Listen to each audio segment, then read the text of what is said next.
We've got tons of news to talk about today, including RTX 5080 performance claims. We've got Intel talking about their next generation graphics performance, currently in integrated setup. But this chart, I have a big issue with this.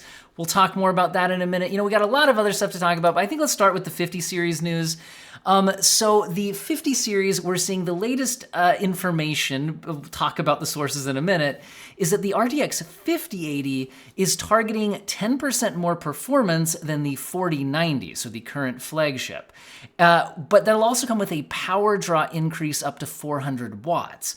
Now, speaking of a power draw increase, we're also seeing numbers that the 5090 would be jumping up to 600 watts, which would be a 150 watt increase compared to the previous generation 4090, which is a 450 watt GPU. And there's still no information on, what kind of price would come along with this performance. But if you're looking for the best price to performance builds on the internet, you don't need to look any further than the link in the video description and or pinned comment to jawa.gg, where they offer the best price to performance builds on the internet. Honestly, everyone who's into PC building space should be looking at jawa.gg and checking out what they have to offer. Not only that, I can get you $10 off your first purchase if you use code OWEN10. Now, there's a lot of stuff to check out at Jawa. I'll just highlight some of the coolest features.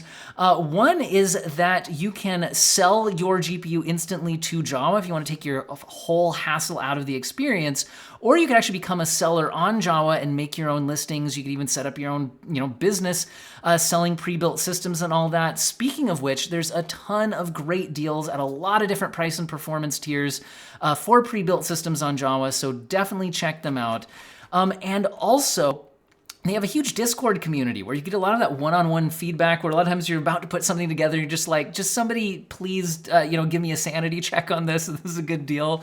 They definitely have that. And also they do monthly giveaways, which is really awesome. So definitely follow the link in the video description and or pinned comment to check out jawa.gg and use code OWEN10 to save $10 off that first purchase. Now, back to the sources of our 50 series information. Let's talk about this. So I'll link all my sources in the video description today. This is a videocards.com article, and they're getting their information from a well-known leaker on Twitter, Copite7Kimmy. Now, some of this information was posted to Twitter, but apparently the performance numbers were actually confirmed directly to video cards when they reached out to Copite independently of the Twitter thread. So what Twitter thread got all of this started, and should we listen to Copite7Kimmy? Well, Copite has got a lot of things right in the past and has been one of the most prolific and often quoted leakers in the Twitter GPU leaking scene for years now. And again, has got a lot of things right in the past. Not everything that he has predicted has come to pass, though, so you always have to take it with a bit of a grain of salt. Now, that being said, if a leak comes out wrong, doesn't necessarily mean it was just made up or had bad sources. That can also mean that plans change behind the scenes before a product launches. So information that was accurate at the time it was leaked might not be what ends up being the final decision that was made for a product. So that's all stuff to keep in mind when dealing with leaks and rumors, but let's just go ahead and get into the details. So Copite originally tweeted kind of more of a vague post about power increases incoming, saying, I know someone got the details of GeForce of Blackwell recently. Both of them all have some increase in power consumption, with higher SKUs increasing more. So at first it was just a pretty vague thing about 50 series will have increased power consumption and the higher end chips will have larger increases than the lower end chips. But then a Mango spiced things up here a little bit by getting some specifics. Raw Mango tweeted in reply, I say 550 watts for 5090. Now Copite comes back with more. So then now we got a Pokemon involved here with Raichu, who, if I remember correctly, has actually leaked some information himself in the past. But anyway, Raichu jumps in with, so 600 watts for 5090 and 400 watts for 5080 is right? And Copite replies, yeah, comma, as if he's going to continue, and then doesn't. But anyway, the point is he does confirm the 400 watts and 600 watts. Now, apparently, videocards.com reached out to confirm with Copite, directly before posting their article here. And when they did that, they got additional information that wasn't actually part of that original tweet. And that's where, let's just read the videocards.com explanation saying, an important detail not mentioned earlier but confirmed to videocards by Copite7 Kimi is that the RTX 5080 is projected to show a 1.1 times increase in performance, that's where you're getting that 10% performance increase, over the RTX 4090. They're saying the leaker did not specify whether this improvement pertains to overall, raster, or ray tracing performance. So again, there's a lot of different things a graphics card can do. Which of them is 10% faster? All of it? Just part of it? Who knows? Anyway, is any of this true? Is it all just made up stuff, nonsense? Who knows? So anyway, that's pretty much the information we have off of that. When it comes into regards with the power increases on the lower end chips, I think the information we have off of that was just coming from an earlier, I don't know if you want to call it a leak, but I think it was Seagate. It was one of the power supply manufacturers posted a calculator online that was updated to include power numbers for the 50 series, where we saw the 5070 looking like it would have a 20 watt increase and the 5060 looking like it would have a 55 watt increase, going up to 220 watt and 170 watt respectively there. So again, is any of that true? Who knows? Is any of this true? Who knows? But it does mean, that, if we are seeing a 600 watt GPU, that would be absolutely nuts. Now, we had rumors of the 4090 coming in at 600 watts, and then it didn't. Although it can, some models could be, overclocked to 600 watts. It wasn't actually targeting that. And that's where, and actually it looks like the videocards.com article is pointing this out as well. Copite did not clarify whether this was talking about power consumption as TDP, which would be thermal design power, or TGP, which would be total graphics power, which are not quite the same thing. And that TGP can vary by SKU and can be adjusted manually. And again, so, we'll have to see what actually comes out of any of this, when we get towards, right now, I think most people are probably expecting the launch to slip into the, early 2025. But anyway, we're also seeing a little bit of an update to RTX branding. We're seeing that the GeForce RTX branding is now having the tagline powering advanced AI, showing where NVIDIA is currently at least financially focused, where they're getting most of their money from, hitting massive highs, especially on the stock exchanges. However, today was a particularly bad crash. Apparently, they lost $278 billion in market cap today. And that came along shortly before the news of a subpoena by the DOJ talking about an antitrust investigation, subpoenaing regarding the antitrust investigation regarding NVIDIA's, AI space dominance. Now, the timing on this, with the big sell-off happening before the subpoena was publicly available information, could potentially hint that some people were aware of this being about to be breaking news and then trading on that information, which I'm not an expert, but could have, insider trading legality implications. So anyway, we'll have to see what comes of any of that. But let's get to the Intel news. So Intel officially unveiled their Lunar Lake processors. Now, these are mobile chips, and I focus more on desktop gaming PC parts, so I'm less interested in the CPU side of this, but more interested in the GPU inside of this. Now, Intel is making some big claims. For example, a big slide saying world's best built-in GPU, claiming the highest performance and compatibility in a thin and light PC, claiming big performance gain over the previous generation Intel Arc GPUs, claiming dominance over the ARM chips from Qualcomm, and even claiming a 16% performance advantage over the RDNA 3.5 GPUs and AMD's latest HX 370 processors.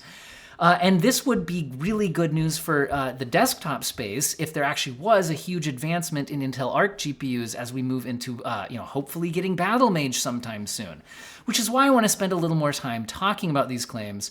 Also, though, as I hinted at the beginning of this video, there's some claims here that I think are suspicious. Especially with AMD's performance, first-party performance claims being a little bit dubious, to say the least. You can watch some of my previous videos titled things like Yes, AMD Lied, if you want more thoughts on that. I am very much on the lookout for suspicious activity in first-party performance claims. For example, speaking of performance, we're seeing here XES performance mode up against FSR performance mode in at least some of these performance number claims. Not all of them, but some of them. And that's important. Why is that important? Because performance mode doesn't mean the same thing when you're talking about XESS 1.3 when you're comparing it with FSR upscaling performance numbers. Now, what do I mean here? So DLSS and FSR and XESS on versions previous to 1.3 all meant the same scale factors when using the same naming scheme. For example, with FSR and DLSS, currently performance mode upscaling is a 2x resolution scaling factor per axis. So for example, it would be going from 540p to 1080p if you were targeting a 1080p monitor. Or if you were on a 4K monitor, it would be going from 1080p to 2160p. So it's a 2 times per axis, so 4x total pixels scaling factor when you're talking about performance mode. Unless you're on the 1.3 version of XESS, in which the performance mode is a 2.3x scale factor. The performance mode used to be a 2x scale factor, and it still is if you're playing a game using the 1.2 version of XESS or any previous version of XESS prior to 1.3. Whereas now, Intel is calling the balanced mode the 2x scale factor on versions of XESS 1.3 and higher. Now, that's an important thing to look out for when looking at upscaling performance graphs coming from Intel, because it could mean that they're calling things the same thing, but using an actual different internal rendering resolution. And so that's what we're seeing here when they're talking about the ray tracing performance specifically. Now, I don't think ray tracing performance numbers are that big of a deal in the context of a thin and light gaming laptop.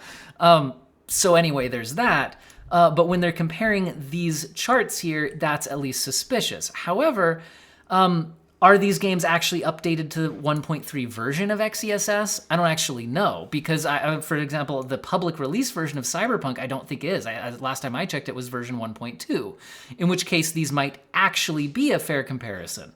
And honestly, XESS does have better image quality than AMD does anyway, especially when running on the XMX version on the Intel GPUs. So like, I'm just saying that this slide is a bit questionable. However, are these bigger performance claims overall being done using the dubious upscaling claim or using native rendering resolution?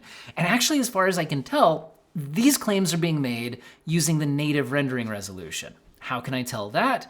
Well, I looked at this chart, which is Intel showing their native performance and their XESS performance mode on their current chip versus their previous chip. And so the previous chip hitting 27, then 37 FPS on the new one, and then 49 FPS once enabling XESS. So 37 FPS in Ghost of Tsushima, for example, on the new chip at native 1080p, no upscaling. And then when we look at the more detailed performance claims, like head-to-head against AMD, here we can see that when we look at Ghost of Tsushima, we're seeing a 37 FPS result for Intel, which matches, again, what we saw for their native rendering resolution number, not their performance mode upscaling number. So it does seem to be the case that when they're making the 16% faster than AMD claim, that they are talking about the native rendering resolution performance, not the unbalanced performance mode upscaling potential that issue pops up with that 1.3 upscaling. And they do claim that this is 1080p medium FPS, and again, no upscaling mentioned here. Now, they do also test a lot of games. So while I wouldn't say that this is definitely not cherry-picked results, I will say that it's certainly less suspicious the more games you see versus when you see like 3 or 4 games. Like when you see 3 or 4 games, are they cherry picking the absolute, biggest advantages they got out of a 50 game sample? when you see a ton more games, and they're actually, you know, relevant-ish games, that at least looks a little bit better. That being said, I don't think we can, you know, confidently take any first-party benchmarks that seriously ever, especially in light of recent recent charts we've seen from AMD. Now, anyway, so this is the overall results here. They're showing against AMD's HX 370. Now, here's their you know, claims against the Qualcomm ARM chips, which they're definitely highlighting the did not run for the Qualcomm chips, showing their massive compatibility issues, but then showing that when they do get compatible games, that they're getting a 68% on average performance increase, which again looks pretty good. And here they are showing their results up against their own previous generation part with the Ultra 7 155H with the previous generation ARC processor showing a 31% performance gain. So anyway, the main thing that I would take out of all of this is at least giving me some hope that the next generation of Intel Arc GPUs could be a big generational uplift, and that could be a good thing if we do finally actually get them into a Battlemage discrete desktop GPU. Now, I'm hoping we still get all of that, given that, you know, Intel is going through massive financial issues right now and is firing employees left and right and looking into cutting costs all over the place. So I'm hoping that doesn't mean that they, you know, abandon or severely reduce their, you know, desktop gaming chips, because we've seen a lot of progress with their drivers on the ARC chips. And, you know, having more competition in the space, I think, can only be a good thing. So anyway, I'm hoping that that goes on here. Now, all of these, you know, when you look at this from the CPU side of thing, you know, all of this is a bit overshadowed by the Intel stability issues. So I might be about to blind you with a white-ish background. There we go. There it is. Anyway, so flashbang warning. So Intel has responded to people questioning, what about all these 13th, 14th gen stability issues? Should we expect those issues on the next generation of chips? Now, of course, Intel isn't going to tell you that you should expect them, but they are at least going out of their way to explicitly deny that their next generation Arrow Lake and Lunar Lake chips should not be, you know, they should not be having those issues. So the direct quote from Intel's community post here is saying, Intel confirms that its next generation of processors, codenamed Arrow Lake and Lunar Lake, are not affected by the vmin shift instability issue. Due to the new architectures powering both product families, Intel will ensure future product families are protected against the vmin shift instability issue as well. So Intel is certainly going out of their way to say, you guys, don't panic, our next generation's safe to buy. They're also specifically talking about unaffected products. So they have officially confirmed, whether that means it's true or not, still I wouldn't, again, first party information, but they have officially confirmed that the 12th gen chips and desktop and mobile are not affected. And they've also said that the 13th and 14th gen i5 non-K and i3 chips are not affected. And they've also said that the 13th and 14th gen mobile processors, even the HX series processors, which, you know, being almost desktop parts, I think a lot of people had question marks about, they're claiming that they are not affected, along with Intel Xeon processors, including server and workstation processors, and Intel Core Ultra Series 1 processors. So Intel is certainly claiming that these chips are not affected. Of course, again, I don't know. I think I'll have to wait and see before I completely go ahead and just trust them with, you know, that stability issues aren't going to continue. But anyway, back to the Lunar Lake launch, seeing the big improvement to integrated graphics performance in gaming for the Lunar Lake chips, as well as, again, if you dig further into the CPU slides and everything, the power efficiency does look really good. Again, according to Intel's first-party claims, so, you know, take that for what it is. Does this sound like an awesome chip for a handheld gaming device? Well, apparently MSI thinks so, because their Claw 8 AI Plus gaming handheld will be powered by Intel's Lunar Lake and is set to launch at some point in 2025. Now, another bit of interesting information I picked up in the CPU side of things today is the 7600X3D I reported on was, unfortunately a Micro Center exclusive, limiting a lot of people's interest in the product. But Tom's Hardware, in a larger post talking about their updated testing and using the new Windows update, which is supposed to boost, Ryzen performance, as well as Tom's Hardware updating their own testing to include more, manual testing rather than just built-in benchmarks. All of that, but buried in this is the first testing I've seen on a 7600X3D. So I think this whole article is by the way, a good one to look at for looking at an update to a lot of Tom's Hardware's overall numbers. But if we scroll down just to focus on the couple key pieces of information here, I think the biggest thing to point out is the new Windows update in Tom's Hardware's testing showed no performance increase for Intel 14900K or 14600K. They saw identical performance. Whereas they did see some measurable performance gain for Ryzen chips from both the 7000 and 9000 series, although not massive performance gains for those Ryzen chips in Tom's Hardware's testing conditions. So that's information that I think would be useful. However, they also included the 7600X3D in their testing here. So if we go ahead and pop this out, it looks like it is, as predicted, a bit slower than the 7800X3D, but faster than some, the next fastest, AMD gaming chips like a Ryzen 9700X. So that's pretty cool. Now, when you see the 14900K in this, though, do note that Tom's Hardware has not completed retesting it with their faster memory configurations. So right now, AMD is at an advantage in these charts because they're using Expo memory settings, and Tom's Hardware did not have a chance to update their 14900K results to using, faster memory. These are stock memory settings here. So maybe don't call that one fair. But again, this is positioning the 7600X3D as ahead of chips like the 9700X in gaming performance, which is kind of what we would expect from the specs and what we know about X3D parts.